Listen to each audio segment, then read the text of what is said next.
আমি এই মুহূর্তে দাঁড়িয়ে আছি চায়নার রিসোর্স টাওয়ারের সামনে। ভাই, সৌন্দর্য আর কোয়ালিটির এক অপরূপ মিলবন্ধন হচ্ছে চায়নার এই বিল্ডিংটা। মানে প্রযুক্তি এত উন্নত হয়ে গিয়েছে চায়নাতে, এবং বিগত কয়েক দশক ধরে চায়না এত অ্যাডভান্স হয়ে গিয়েছে, এইটা আপনি কখনো চায়নাতে না আসলে বুঝতে পারবেন না। এই যে বিল্ডিংটা দেখতে পাচ্ছেন আমার পেছনে, এইটা হচ্ছে 108 তালা একটা বিল্ডিং, 1300 ফিটেরও বেশি লম্বা, এবং এই বিল্ডিংটাতে কিন্তু প্লাটিনাম সার্টিফিকেশন রয়েছে। মানে এটা বলা যায় যে মোটামুটি সেফ। তারপরও একেবারে ডিজাস্টার যদি হয়ে যায় প্রকৃতিতে, কখন কি হয় তা তো কেউ জানে না।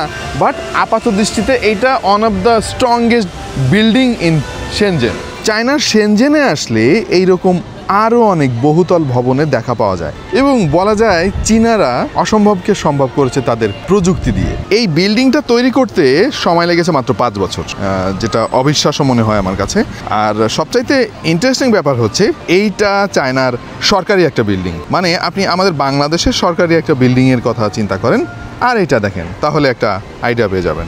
চায়না রিসোর্স টাওয়ারের 25 তলায় আমরা এখন চলে এসেছি। এখানকার ভিউ একটু আপনাদের দেখাতে চাই।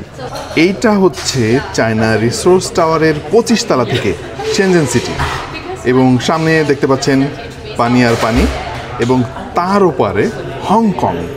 এখান থেকে হংকং অনেক কাছে, দূরে অনেক পাহাড়ও দেখা যাচ্ছে। ওই যে ওপারের যে বিল্ডিংগুলো দেখতে পাচ্ছেন, এগুলো সব কিন্তু হংকংয়ের। এদিকেও দেখতে পাচ্ছি অনেক অনেক ইমারত। ওইটা বলা যায় টেকনিক্যালি আলাদা একটা জায়গা, আলাদা একটা দেশ, এবং সেটা শেনজেন সিটি থেকে অনেক অনেক কাছে। আমরা প্রায় মজা করে বলি যে আমরা সম্ভবত চায়না থেকে 50 বছর পিছিয়ে আছি। বাট চায়নার শেনজেন সিটিতে আসলে এবং নিজের চোখে এই ইমারতগুলো দেখলে মনে হয় সম্ভবত আমরা কখনোই চায়নাকে ছুঁতে পারবো না। আপনাদের কাছে কি মনে হয় একটু কমেন্টে জানিয়ে দিন।